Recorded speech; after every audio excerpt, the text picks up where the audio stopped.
Gloire à Jésus. Est-ce qu'on peut acclamer pour notre Maître et notre Dieu, Jésus-Christ de Nazareth? Et profiter par la même occasion à se faire, à se donner, enfin, à se dire bonsoir. Est-ce que tu as salué ton voisin? Ton voisin va bien. Bonsoir. Bonsoir, voisin. Bonsoir, voisin.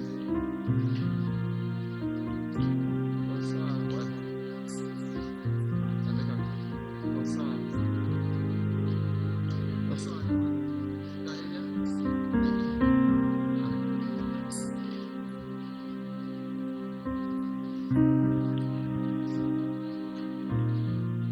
Amen, amen, amen. Gloire à Jésus. Je vais commencer avec cette histoire de M. Okwe. Un jour, M. Okwe est venu à la maison et puis nous a dit: je n'arrive pas à comprendre. Je n'arrive pas à comprendre pourquoi aujourd'hui nos vies sont sans impact en fait. C'est-à-dire, les miracles d'autrefois, on ne les vit pas. Pourquoi? Et mon épouse et moi, on a juste fait quelque chose. On a partagé un lien à M. Okwe. Le lien d'un prédicateur que les Congolais connaissent bien parce que c'était le père de la foi au Congo, le père Aïdini Abala. Et quand il a écouté, il est revenu choqué et puis il nous dit: et pourtant la Bible dit Élie était un homme de la même nature que nous. J'ai dit: ah, M. Okwe, mais c'est bien, c'est toutefois intéressant. Donc finalement c'est à nous de nous exercer à ce que nos prières aient de l'impact en fait. J'ai dit à M. Okwe: vous savez, en principe, l'une des choses qui nous dérange le plus, c'est parce que aujourd'hui nous sommes acculés. On a le boulot, on a les enfants, on a d'autres obligations. Et parfois, pas parfois, ces hommes d'impact d'avant étaient consacrés. N'avaient que ça. Ne passaient du temps que dedans. Prière, jeûne, méditation, prière, jeûne, méditation. Et en parlant de ça maintenant que je suis en train de parler, j'ai écouté le témoignage d'un homme de Dieu qui disait: il passait, quand il n'avait pas de boulot, quand il n'avait rien à faire, il passait 8 heures, 9 heures de prière par jour. Il priait au point où un jour, il a été invité. Quand il a été invité, il est arrivé. Il n'a même pas parlé. Il a juste dit: ah, les gens ont commencé à s'agiter. Les uns à gauche, les autres à droite. Tout simplement. Et il encourageait les gens à prier. Tout simplement à cause du temps qu'il passait dans la prière. Mais aujourd'hui, on ne peut plus avoir... Enfin, avec les engagements d'aujourd'hui, c'est difficile. 8 heures là, c'est le médecin qui dit c'est 8 heures pour dormir. On va encore prendre ça pour prier comment? 8 heures là, c'est 8 heures qu'on nous dit qu'il faut prendre pour travailler. Et les autres 8 heures, ce sont 8 heures où on doit se diviser en 8. Parce que chacun doit avoir une heure. Les parents, les enfants, les business annexes, chacun doit avoir une heure. Mais on va trouver ces 8 heures là où? Alors, ce qu'il faut comprendre par rapport à la thématique donnée, parce qu'on l'a reçu, je crois, on a reçu la thématique, mais je rappelle quand même, la thématique c'est prière et miracle. Prière et miracle. Moi, j'ai compris une chose. J'ai compris que la majorité de personnes, sinon 90% de personnes, lorsqu'elles prient, c'est forcément pour avoir un miracle à la fin. Ça, c'est par expérience. J'explique. Si on est à 100 dans la salle, si on demande à 90 personnes, vous avez prié pourquoi? On va dire pour avoir un miracle. Peu importe la forme, le genre, la densité, l'intensité, la profondeur, la largesse, la grandeur, peu importe le miracle, c'est pour avoir un miracle. Mais avant de pousser par rapport à la thématique, il serait important quand même de rappeler certaines notions. On va parler ici de la prière en quelques mots. Vous avez vu en bas, j'ai mis top chrétien. J'ai pris cette définition de top chrétien. Top chrétien dit ce que l'on sait, mais c'est juste pour rappeler que la prière est une communication avec Dieu, essentielle à la vie spirituelle des chrétiens, qui renforce leur relation avec le Créateur. j'ai bien aimé la partie dit la prière est une communication avec Dieu. Et il ajoute essentiel à la vie spirituelle d'un chrétien. Ça, c'est la prière. Mais que dire du miracle? Selon Wikipédia, le miracle est un événement extraordinaire, merveilleux, qui semble défier les lois surnaturelles. Les lois naturelles, merci, pasteur, qui semble défier les lois naturelles et susciter l'émerveillement. En gros, le miracle, c'est quand on a essayé de nos propres forces, on a tout essayé, et quand on se trouve face au mur, on ne peut plus. On a appelé les oncles pour le loyer impayé, on est bloqué. On a appelé les grands frères qui ont l'habitude de nous aider, les téléphones ne passent pas. On a cassé la caisse, l'argent n'est pas juste. On est bloqué parce qu'il nous faut payer le loyer. En ce moment, on prie. On prie pourquoi? Pour que Dieu fasse quelque chose, parce que nous, on a déjà tout fait. Et on ne peut pas résoudre ce problème-là, on a besoin de lui. Ça, de manière basique, c'est le miracle. Et ça me fait penser au témoignage d'une grande sœur. Un jour, je priais, effectivement, je crois en étant jeune et prière à rebord, je priais, et en priant, j'ai senti son prénom monter dans mon esprit. Prends telle somme, tu donnes. J'ai pris, j'ai appelé, j'ai dit trouve-moi à tel endroit. Elle est venue. Elle me dit, tu sais pourquoi? J'ai dit bon, tiens ça. Elle ouvre, elle compte, elle pleure. Elle me dit comment tu as su? J'ai dit, quand le Seigneur m'a dit de te donner, je lui ai demandé pourquoi. Il m'a dit c'est pour ton loyer. Elle me dit oui, effectivement, parce que j'ai pratiquement toute la somme et ce qui me manque c'est ça. Et figurez-vous que le jour où elle a reçu ça, c'était le 5. Et son bailleur avait appelé auparavant parce que parfois, avec les charges de la vie, elle accumulait des retards. Et cette fois-ci, il voulait son argent le jour même. Et elle est partie, elle a dit oui, c'est vraiment Dieu qui t'a parlé. Et là, la sœur priait chez elle. Mais elle était butée. Parce que c'est on va dire quoi? C'est la mère. C'est elle qui garde la multitude à la maison. Donc, quand la mère est bloquée, que dire? Les autres sont surbloqués parce qu'elle est bloquée. Du coup, quand elle a reçu, elle était toute contente, elle est partie. Et tout ça, c'est un exemple parmi tant d'autres. On peut encore en prendre en parlant des miracles. On peut parler de cette histoire de ce monsieur-là qui est arrivé tout mouillé devant la porte d'une maison et en cognant, il voit une femme l'ouvrir. Il dit à la femme, je dois aller à une conférence, je suis bloqué à cause de la pluie, mais est-ce que vous pouvez m'accueillir? La femme l'accueille, il rentre. Il sèche un peu. Quand la femme finit de s'occuper de lui donner un thé séché, elle part prier. Et pendant qu'elle prie, lui, athée qu'il est, il dit, oh, quand elle finit, il dit, tu te fatigues, tu pries pourquoi? Elle dit, mon bébé est atteint d'une maladie grave que seul un spécialiste du nom de peut intervenir. Et le monsieur s'arrête, il se met à pleurer. Il pleure parce qu'en fait, c'était lui le spécialiste en question. Donc, Dieu a, je ne sais pas comment il a manipulé les circonstances et les temps pour que le gars se retrouve chez la femme parce que la femme priait depuis de nombreux jours pour avoir cette intervention. Mais c'était une pauvre. Elle était loin. Encore que lui, il était... L'histoire dit qu'il était dans un autre pays des États-Unis. Et il partait dans un autre pour une conférence. Elle, un État. Ah, merci. Alors, il partait dans un autre État pour une conférence. Avec quel moyen il devait quitter son État pour aller là-bas? Ne fût-ce que le transport. Elle n'avait pas. Mais la prière a transporté l'homme là pour l'emmener chez elle.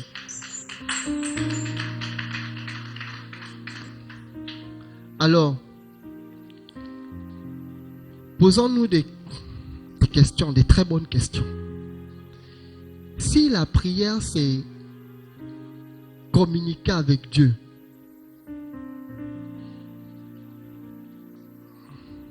si la prière, c'est communiquer avec Dieu, il faut comprendre qu'en matière de communication, il y a plusieurs façons de communiquer. Il y a la communication verbale, il y a la communication par les signes, les sourds-muets, il y a la communication par l'écriture. Il y a aussi les signes, c'est déjà non-verbal. Le silence aussi, c'est une forme de communication. Le regard, c'est une forme de communication. N'est-ce pas? Donc, si on a, en matière de communication, on a plusieurs types de communication. Bon, qu'en est-il de la prière? Parce que ça aussi, c'est une chose. Il faut avant... Je pense que parfois dans les églises, on allait très vite sans prendre le temps de poser les fondations. On est allé tellement vite que on a, j'ai envie de dire qu'on a vendu, enfin mal présenté Jésus, pas vendu, on a mal présenté Jésus aux gens en matière de prière et de miracles. Pourquoi je le dis? Parce que les gens sont tournés vers Jésus pour recevoir. Et parfois, comme dit la Bible, vous ne recevez pas parce que vous demandez mal. Mais est-ce qu'on vous nous enseigne comment demander? Comment faut-il faire? Bon, on va le voir. Allons-y, allons-y. Alors, la question essentielle qu'on va se poser aujourd'hui, c'est finalement, si prier c'est communiquer avec Dieu et qu'il y a plusieurs types de communication, on se pose la question de savoir quels sont les différents types de prières qui puissent exister. N'est-ce pas? Je rappelle que nous sommes dans le cadre de l'école de prière. Vraiment, je voulais aller droit au but. C'est-à-dire, pour moi, ce message consistait à venir nous expliquer un peu comment les miracles, enfin, tout ce qui a trait avec les miracles. Mais Dieu m'a attrapé comme par le col pour dire, commence par le commencement. Les miracles, vous allez voir, mais commence par le commencement. Parce qu'effectivement, on peut vivre les miracles, mais si on n'arrive pas à connaître comment déclencher certains miracles, c'est un problème. On va finir frustré, on est dans l'église, on prie, la situation n'avance pas, tout simplement parce que pour ce type de situation, il y a un type de prière. On veut vivre un miracle, mais ça n'arrive pas parce que on prie mal. Peut-être pas seulement pour la convoitise, mais aussi parce qu'on n'a pas utilisé le bon type de prière.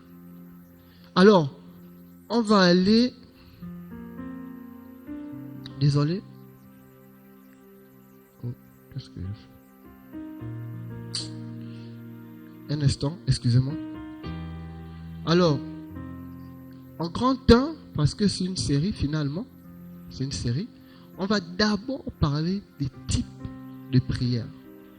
Et pour certains, ce sera une révision, hein, mais c'est toutefois important, parce qu'on est à l'école de prière. J'avoue que l'exposé de dimanche m'a beaucoup interpellé, m'a vraiment interpellé, surtout quand l'évangéliste qui est intervenu, ça m'a vraiment interpellé. On a les différents types de prières. Alors, désolé pour les cookies. Vraiment désolé. On a cette prière que l'on connaît tous, la prière d'action de grâce. Autrement appelée la prière de remerciement. Mais ce qui me touche généralement, c'est la façon avec laquelle on prie en fait. On va lire rapidement. La prière d'action de grâce, autrement dit la prière de remerciement, c'est cette prière par laquelle on exprime à Dieu notre gratitude. Ok? Il y a un passage biblique qui est là, mais je vais revenir pour dire que ce qui me touche le plus, c'est quand on arrive en communauté, que ce soit ici ou ailleurs d'ailleurs, et quand on demande de dire merci à Dieu, on a l'impression de ne pas mesurer en fait les bienfaits de Dieu à qui on s'adresse. Parfois, c'est un merci léger, comme si c'était un taximan qu'on disait merci parce qu'il nous a déposé, il nous a rendu la monnaie, merci, au revoir. Mais là, il s'agit de Dieu. Il s'agit de dire merci à Dieu. Il s'agit de prendre le temps. Il s'agit de regarder autour de toi ce que Dieu a fait, ce qu'il a mis, ce qu'il a disposé en ta faveur pour que tu sois, pour que tu arrives. C'est vrai qu'on prend souvent l'exemple de la mort pour dire « Oh, certains sont morts, d'autres sont à l'hôpital. » Mais il n'y a pas que ça. Il y a certains qui perdent l'ongle devant vous pour un rien. Mais vous, ça ne vous réjouit pas d'avoir encore on dit toutes les parties de vos doigts intactes. Si. Est-ce que ça ne mérite pas de dire merci à Dieu?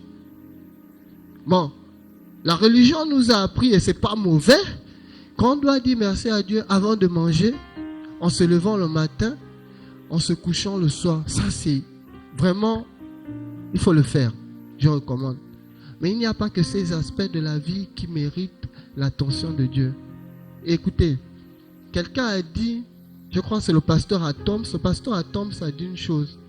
L'action de grâce pousse la personne à multiplier les actions dans vos vies. Et il a été clair à ce sujet. Il a dit, on ne mesure pas parfois, quand on est en famille et que quelqu'un nous fait du bien et qu'on va en retour dire merci tonton, ton geste m'a fait du bien. Demain, si on revient, tonton sera disposé. Parce que hier, le petit geste là, le remerciement là, l'a touché. Voici quelqu'un de reconnaissant qui ne laisse pas passer les actions. Et vraiment, prenons le temps de dire merci à Dieu. La Bible est claire. Rendez grâce en toutes choses, car c'est à votre égard la volonté de Dieu en Jésus-Christ. Version Louis II. Version semeur ou le semeur.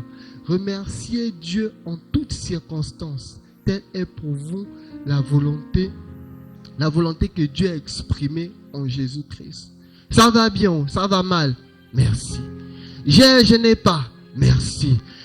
Qu'il soit 8h, 9h, 10h. Merci. Peu importe les situations. Merci. Ok? Ça va? Ok. Alors, nous avons en B, parce qu'il y a 3 points, 3 sous-points, la prière de supplication ou d'intercession. Alors, supplication ou intercession. Alors, j'ai mis supplication ou intercession parce que pour moi, quand on intercède pour quelqu'un, c'est-à-dire que la personne en face qui doit agir pour la personne X, cette personne en face reçoit comme des supplications, c'est-à-dire des requêtes. S'il te plaît, agis. S'il te plaît, interviens pour. Supplication ou intercession. On a dit ceci en matière de supplication et intercession. La prière de supplication ou d'intercession est celle qui emmène à passer du temps avec Dieu afin de lui demander une intervention favorable dans notre vie ou celle de quelqu'un d'autre. Et nous avons le livre, ce livre qui en parle. Le livre d'Exode, chapitre 32 du verset 9 au verset 16. Vraiment, j'ai essayé de couper au maximum les versets pour ne pas être long. L'Éternel dit à Moïse, je vois que ce peuple est un peuple au cou raide. Maintenant, laisse-moi. Ma colère va s'enflammer contre eux et je les consumerai, mais je ferai de toi une grande nation. Moïse implora l'Éternel, son Dieu, et dit, pourquoi, ô Éternel, ta colère s'enflammera-t-elle contre ton peuple, que tu as fait sortir du pays d'Égypte par une grande puissance et par une main forte? Et il ajoute en disant, pourquoi les Égyptiens diraient-ils, c'est pour leur malheur qu'il les a fait sortir. C'est pour les tuer dans les montagnes et pour les exterminer de dessus la terre.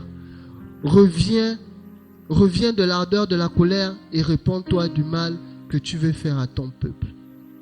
Et là, le verset 13, on voit que Moïse met en évidence une alliance. L'alliance qu'il a tissée avec Isaac, Abraham et Jacob, sinon les pères de la foi. Tout ça pour dire qu'en matière d'intercession, c'est vrai, il y a parfois les promesses qu'on peut prendre et mettre en évidence. Pendant que je parle, je pense au père Kenneth Hagin. L'histoire dit que lorsqu'il s'apprêtait à mourir, sa mère est sortie pour prier. Et sa mère dehors a rappelé à Dieu les promesses. Pourquoi? Parce que dans un autre livre, le prophète Kenneth Hagin dit, Dieu avait apparu à sa mère dans une vision, pas une vision nocturne, non, claire. Il marche, il voit comment ça... Enfin, elle voit comment c'est descendu du ciel, le visage du Seigneur est descendu et a parlé par rapport à Kenneth Hagin. Mais son fils est en train de mourir. Et qu'est-ce qu'elle fait? Elle sort, elle intercède, elle prie, elle rappelle à Dieu. Et elle rappelle à Dieu ce qu'il a dit au sujet de son fils. L'intercession. On peut prier pour quelqu'un ou pour soi-même. Il n'y a pas que cet aspect. Il y a aussi le roi Ézéchias. On connaît l'histoire du roi Ézéchias, la nouvelle qui est venue par le prophète Ésaïe. Et la Bible dit qu'après que le prophète Ésaïe a annoncé la nouvelle, que Dieu te retranche, etc., prépare-toi pour ton départ. Et l'homme de Dieu, sinon le roi s'est retourné. Il a regardé face à lui, face au mur. Il a commencé à prier. Il a rappelé à Dieu des promesses. Comme quoi, l'intercession, la supplication, c'est un type de prière. Je m'explique maintenant pourquoi je suis venu sur ces points. C'est vrai, il y a d'autres points à voir, on va voir ça tout à l'heure. Tout simplement parce que par moments, on confond, on n'arrive pas à prendre la posture idéale en fonction des situations de la vie. Il y a des personnes qui se positionnent mal. Quand il faut intercéder, elles viennent prendre autorité. Quand il faut prendre autorité, elles viennent supplier. Seigneur, s'il te plaît, est-ce que tu peux faire ça? Pardon, hein? Oh, toi aussi. Et comme je disais, comme on ne comprend pas ces principes, on sort de l'église. Ah, moi, depuis que je suis à l'église, ça fait 5-6 ans. C'est toujours le même problème. Je prie, rien ne se passe, etc., etc. Oui, c'est parce qu'on ne prend pas le temps. Déjà aujourd'hui, avec le numérique, l'intelligence artificielle et tout le reste, tout va vite. Que nous-mêmes, on n'a plus le temps pour nous-mêmes et pire encore pour méditer la parole. On ne prend plus le temps. Non, tous ces aspects-là, on ne les maîtrise plus. Ce qui fait que nous sommes, comme disait l'apôtre Paul, nous sommes emportés par tout vent de doctrine. Parce qu'on n'a pas les bases. On ne cherche pas les bases. Et pourtant, il faut avoir des fondements. Et des fondements solides. En matière de prière, la prière, je veux le dire, ce n'est pas un jeu. La prière, ce n'est pas quelque chose, enfin, c'est pas parce qu'on doit prier que c'est un jeu, en fait. La prière, comme a dit la définition, c'est essentiel pour la vie d'un chrétien. Mais il faut aller plus loin. La prière, c'est une chose qui décante les situations qu'on ne peut imaginer. On ne peut rêver même. Une fois, l'homme de Dieu pouvait faire un témoignage et nous dire que pendant qu'il y avait un monsieur qui était marabout ou Jujuman, je ne sais pas quelle expression utiliser, et qui était voisin de chambre ou de pièce au Togo, voilà, ce monsieur priait, ce monsieur faisait ses trucs, et l'homme de Dieu priait.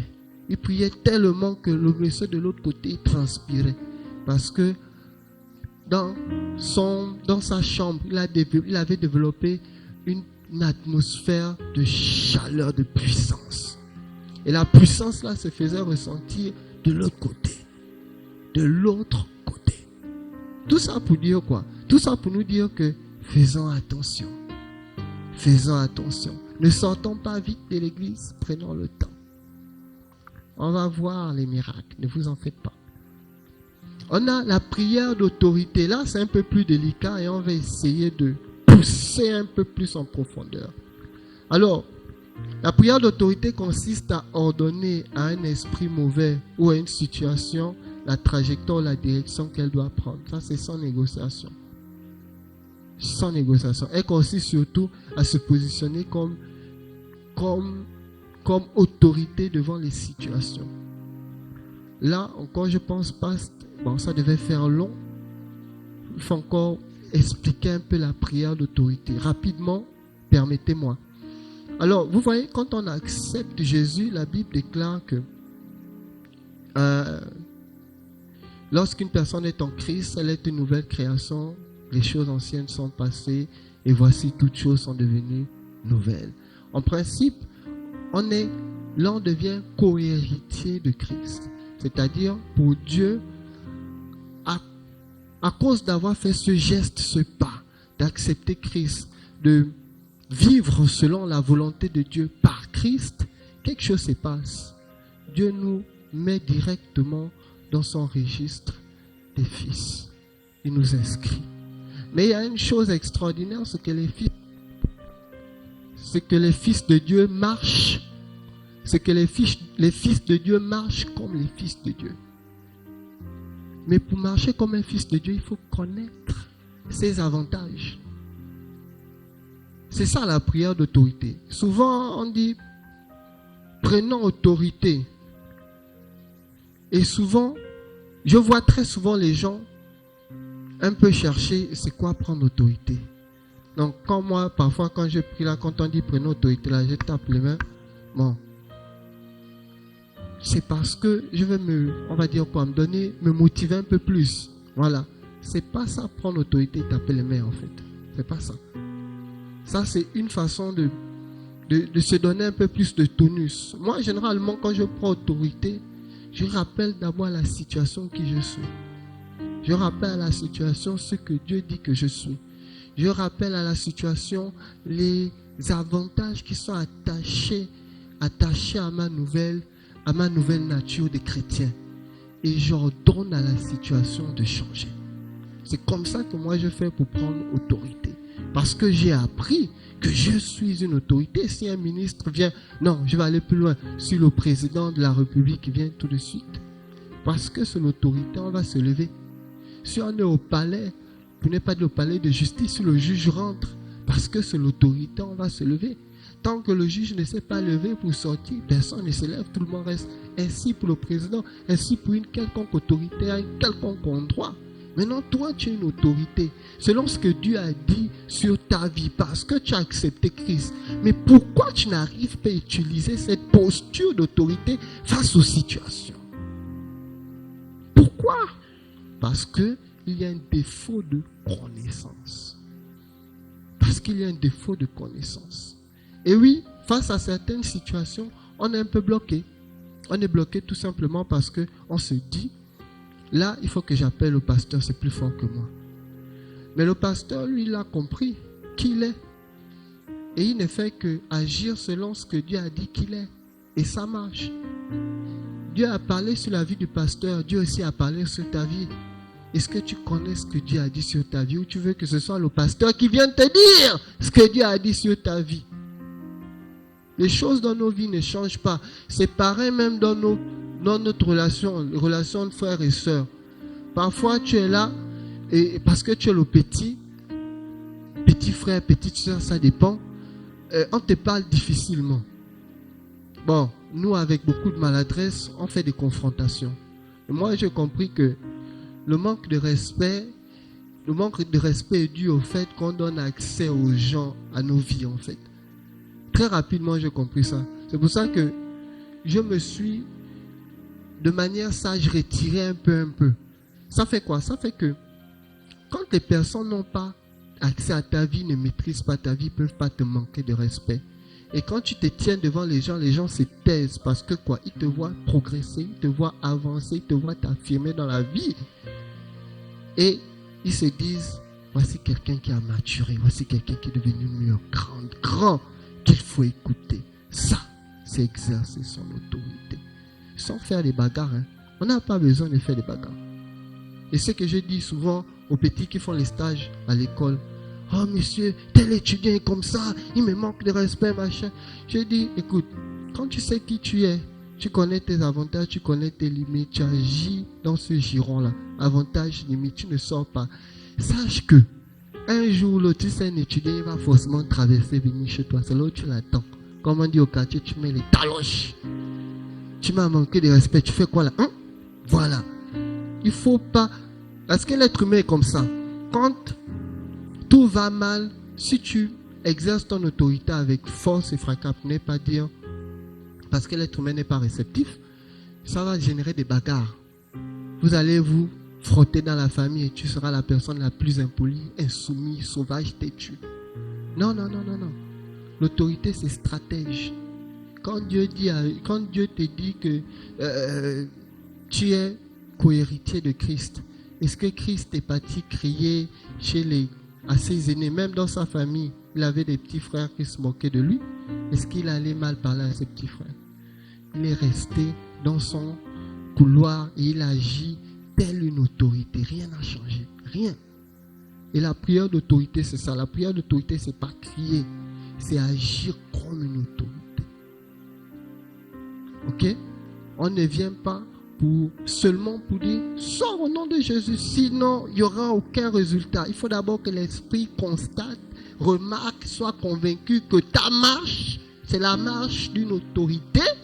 Et elle-même, elle se plie, elle, comme disait Genève, Abana, ou elle Vouga. C'est comme ça que ça se passe. Mais le gros challenge, c'est exactement ça. À quel moment tu permets à l'esprit de grandir en toi pour qu'il te couronne de cette autorité visible afin que les gens, l'esprit malin ou les situations, les parents ou qui que ce soit, quand ils te regardent, ils fuient. À quel moment? À chacun de se positionner. Ma femme, c'est ça. Moi, j'aime pas beaucoup parler. Je suis toujours dans une sphère où, bon, je suis peut-être, oui, c'est vrai, timide. Mais j'ai pris vraiment de coups. Et j'ai appris que faire face aux gens pour revendiquer, pour demander une certaine place, c'est rabaisser en fait. Il faut se battre pour ce que l'on veut. Foncer, rester ferme et grandir. Jésus, la Bible déclare quoi? Il croissait en grâce, en sagesse et en stature. N'est-ce pas? Merci. Merci pour l'ajout. Devant Dieu et devant les hommes. Ce sont ces trois aspects-là qui ont fait en sorte que, je pense, c'est moi qui pense, qui ont fait en sorte que l'auteur du livre Luc ajoute devant Dieu et devant les hommes. Parce que tout le monde voyait comment il progressait. Ça veut dire que tout le monde avait validé que lui là, il sera quelqu'un de même. Mais est-ce que Jésus a fait la bagarre avec quelqu'un? Est-ce que Jésus allait revendiquer quelque chose à quelqu'un? Personne n'a, enfin, il n'a rien revendiqué à quelqu'un. Il a agi tel. C'est cela, c'est ce à quoi Dieu nous attend en fait. Dieu nous appelle à agir tel. Ne pas faire des bagarres. La prière d'autorité, je ne sais pas comment vous dire ça, mais ce n'est pas cette prière, on fait des bagarres. Alors on va lire un verset. Marc. Alors je disais Marc chapitre 5, de verset 6 au verset 12. Et là, c'est l'histoire de Jésus de l'autre côté à Gadara. La Bible déclare que Jésus a traversé. En arrivant de l'autre côté, il y avait un fou, on va dire ça comme ça. À un moment, il était enchaîné. Il a réussi à enlever les chaînes. Il restait à côté des cimetières, sinon au cimetière même. Et les gens avaient peur de passer où il était, parce qu'il était vraiment dangereux et agité. Ce qui se passe, c'est que Jésus a traversé. Jésus est arrivé et Jésus l'a vu. Ce que j'aime dans ces paroles, c'est parce qu'il dit que lui, là, quand il a vu Jésus, il a couru vers Jésus. L'autorité. Quand il a vu Jésus, il a couru vers lui. En arrivant vers lui, il a posé la question à Jésus, mais explique-moi, qu'y a-t-il entre toi et moi? Il n'y a rien en commun. Tu fais quoi là même? Jésus a dit, toi tu parles avec moi sur quelle base? La Bible déclare ceci. Ce que j'aime bien, c'est à partir du verset 7. Il s'écria d'une voix forte, qu'a-t-il entre moi et toi? Jésus, fils du Dieu très haut, je t'en conjure, au nom de Dieu, ne me tourmente pas. J'aime bien la partie où il demande à Jésus, il prie même. J'aime bien la partie là. Après, Jésus ajoute, sors de cet homme esprit impur. Il lui demanda, quel est ton nom? Les gens et mon nom, répondit-il, car nous sommes plusieurs. Alors, verset 10 dit, et il le pria instantanément de ne pas les envoyer hors du pays. C'est le verset 8, le verset 7, 8 et 10 qui m'intéresse au plus. Pourquoi? Parce qu'il y a il y a une chronologie trop intéressante à l'intérieur. Ce que je vais faire ressortir, c'est que il y a Au verset 8, il dit, sors de cet homme, esprit impur. Il priait instantanément de ne pas envoyer hors du pays. Alors, il y avait là, vers la... Non, c'est pas ça. Non, c'est pas le verset 11. Voilà. Les demandes de prière disant, envoie-nous dans les brousseaux afin que nous entrions en eux. Ce passage m'a interpellé. Pourquoi? Parce que il y a eu une conversation. En fait, je vais le dire plus tard, on va le voir plus tard. J'ai pas trop compris. Et je me suis dit, la majorité de fois quand Jésus intervenait avec autorité, les démons ne discutaient pas avec lui. En fait, pourquoi sur ce cas, il y a eu une conversation? Et je me suis dit peut-être que c'est parce qu'il y avait des légions, il y avait beaucoup de démons. Donc autant, il y avait quand même un petit royaume dans le corps de cet homme. Du coup, je me suis dit, peut-être c'est le fait qu'il y ait un royaume qui a dérangé, qui fait en sorte qu'il y a eu l'interpellation. Mais j'ai compris une chose. J'ai compris que avant que Jésus avant qu'il ne mentionne sort de cet homme, parce qu'il dit, car Jésus lui disait sort de cet homme, avant qu'il ne mentionne ça, dès que Jésus est arrivé, dès que lui il est arrivé devant, parce que dès que Jésus est arrivé, il s'est déplacé pour venir se prosterner devant Jésus. Dès qu'il est arrivé devant Jésus, Jésus a commencé à chasser l'esprit impur. C'est ce qui explique pourquoi il y a eu cette conversation. Parce que en vérité, quand il est arrivé devant Jésus, il a senti l'autorité, la présence. Il a senti cette domination-là, ce truc plus fort que lui. Quelqu'un qu'on ne pouvait pas saisir. Quelqu'un qu'on ne pouvait pas arrêter. Tu passes, il sort de la tombe, il vient, il t'agresse. Qui sait, peut-être il a blessé des gens, peut-être poignardé des gens.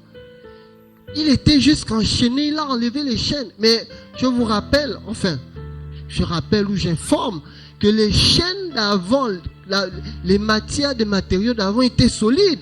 Ce n'est pas les chaînes on dilue aujourd'hui à cause du prix, non. C'était le vrai fer. Et ce n'était pas le petit fer. C'était pas les petits trucs de chiens qu'on met là et fait wow, ça... Non. Des trucs solides. Donc quand quelqu'un enlève, on dirait Superman. Les pieds, Superman. Il vient, il t'attaque. Il faut comprendre que celui-là, il est investi d'une puissance surnaturelle là qui ne s'explique pas. Mais quand Jésus est arrivé, il a couru, venu se mettre devant Jésus. Et dès qu'il est arrivé, à genoux, et dès qu'il est arrivé, Jésus a dit, sors de ce corps. C'est à ce moment qu'ils ont senti que le business est gâté. Ils ont commencé à faire le dialogue. Non, là, tu ne peux pas nous envoyer. Ce qui est un peu plus choquant à l'intérieur, c'est qu'ils définissent même les lieux, pour ne pas dire les espaces. Ils ne nous chassent pas du pays. C'est des chevaux, hein. Genre, ils ont même un pays. Non. Ça m'a choqué. Ne nous chassent pas du pays. On voit nous dans les poussons, les cochons, pour rester dans le pays. Tout ça, c'est pourquoi? Parce que, en vérité, tant qu'il n'y a pas d'autorité qui s'exerce par principe, face à certaines situations qui demandent l'exercice de la puissance de l'autorité, oui, rien ne va se passer. Parfois, on est là, on s'embête pour rien. Il suffit juste de prendre conscience de qui on est. Il suffit de marcher tel que Dieu a dit qu'on est. Et dès qu'on pose le pied quelque part, comme cet esprit, il se prosterne, il se met à genoux. C'est pour nous dire ceci.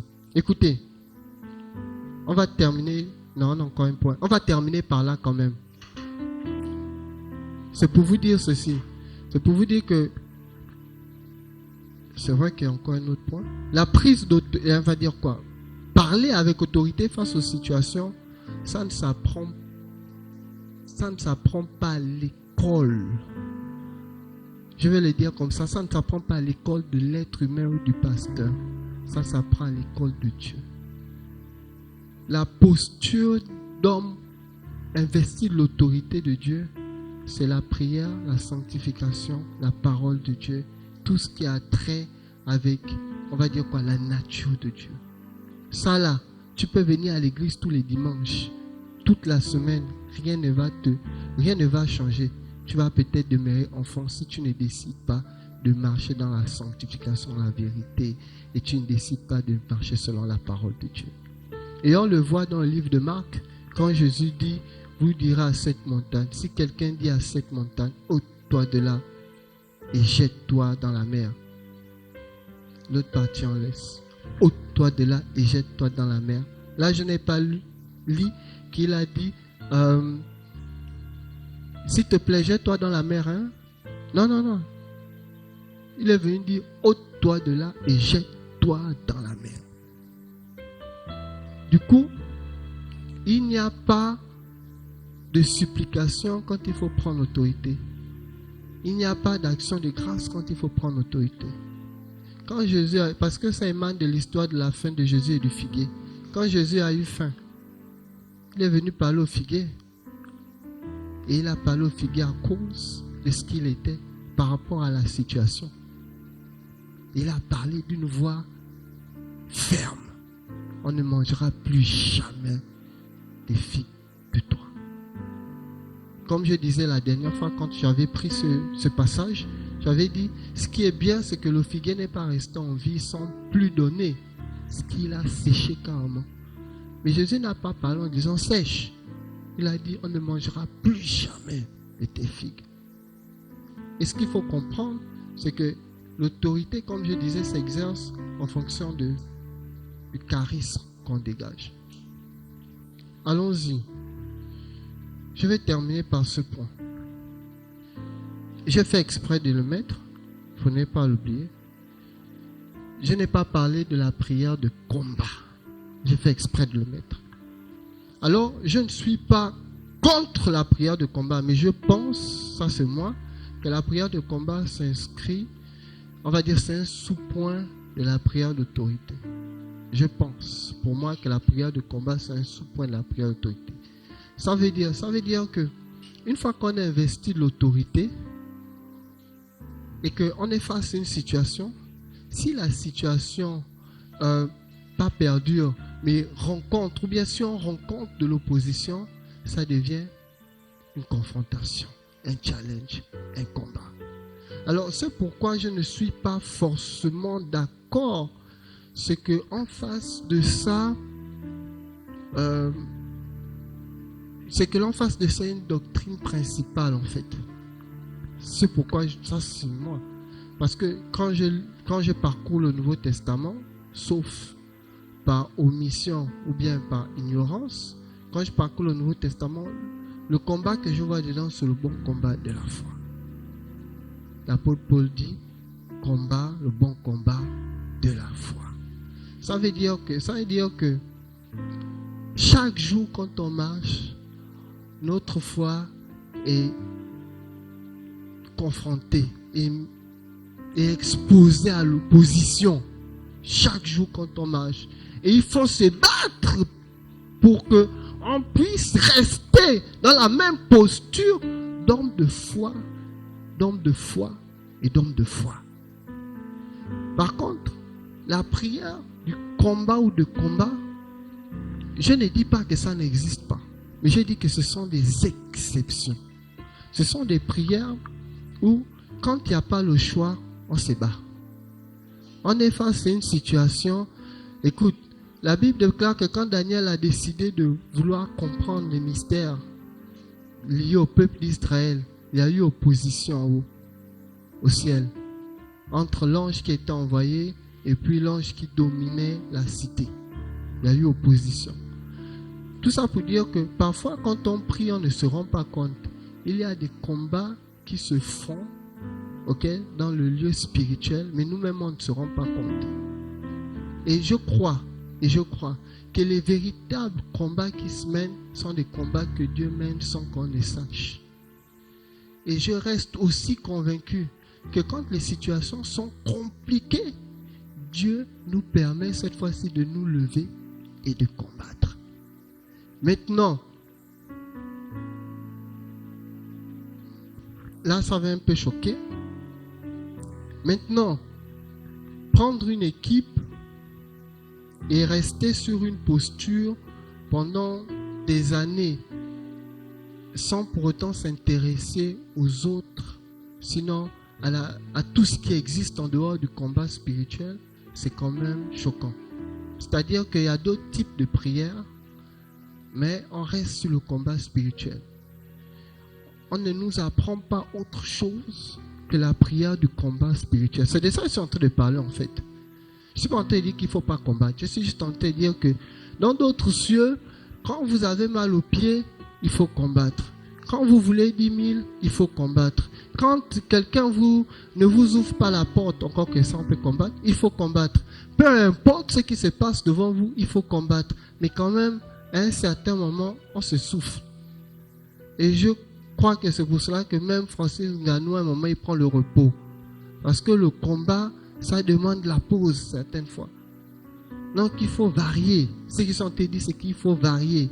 Et pour moi, la prière de combat, c'est un sous-point de la prière d'autorité. Amen. Alors, en conclusion, on va dire ceci. Nous avons parlé des types de prières aujourd'hui. Mais est-ce que tout type de prière produit le miracle? Enfin, il y a eu une coquille sur la dernière question. Il y avait un mot là avant que j'ai enlevé. Donc, je n'ai pas modifié la dernière question. En fait, la question c'est de savoir, est-ce que Dieu, j'ai changé ça? Maintenant, je veux poser la dernière question autrement. Si tout type de produit produit un miracle, il faut qu'on explique. Il faut qu'on explique. Si ça produit un miracle, il faut qu'on explique. Et permettez-moi de vous dire que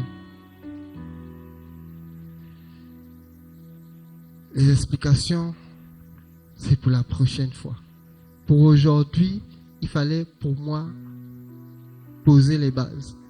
Parce qu'effectivement, le verset biblique que j'ai envoyé, le verset de base, c'est lui qui a toutes les explications. Mais le Seigneur m'a dit, quand j'ai préparé ce message, il m'a dit, fais ça en série et puis commence d'abord à parler des différents types de prières. Après, tu vas nous parler de la prière et du miracle. Amen. Donc, s'il plaît à Dieu, la prochaine fois, pour ne pas dire après le séminaire, on va parler plus en profondeur de la prière et du miracle, partie 2. Là, ce sera intéressant, ça va bouger dans tous les sens. Que Dieu nous bénisse. Alors, on va prier. Comme je disais tantôt, on va remercier Dieu. On va dire merci à Dieu pour ce moment. Merci Seigneur parce que c'est toi qui fais toutes choses. C'est toi qui fais toutes choses, Père.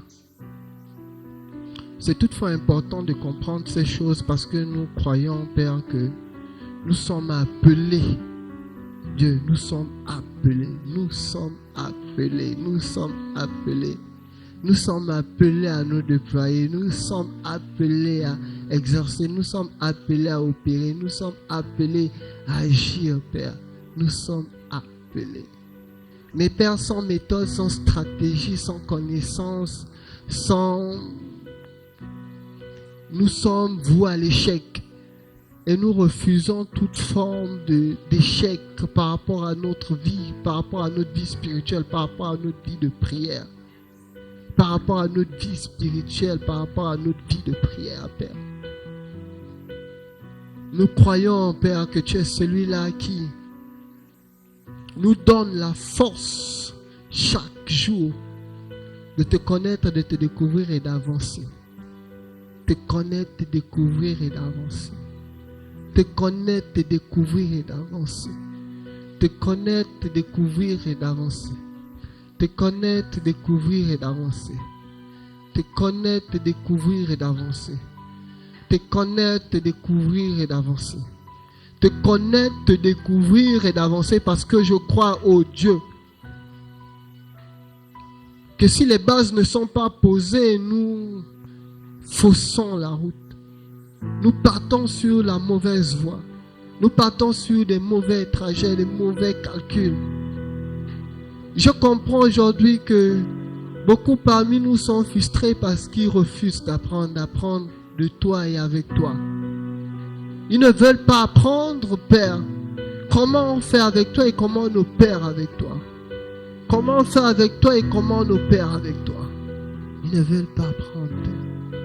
Et beaucoup, face à ces situations, sortent parce que ils n'ont pas compris les clés, les mécanismes. Tout comme la mathématique répond aux propriétés, tout comme l'informatique répond au codage, la vie spirituelle aussi avec toi répond à des codes et répond à des principes. Et ceux qui sont de toi, de tes fils, ne se donnent pas à fond pour comprendre ces principes. Merci de nous rappeler ces principes. Parce que je le crois. Je crois, Père, qu'il y avait un besoin par rapport à ça. Je crois, Père, qu'il y avait un besoin par rapport à cela. Comprendre les fondamentaux. Comprendre les fondamentaux. Comprendre les fondamentaux. Merci, Père, pour ta main, ta grâce, ta faveur sur nos vies. Nous te bénissons et nous te rendons toute la louange. Au nom de Jésus. Au nom de Jésus. Amen. Merci.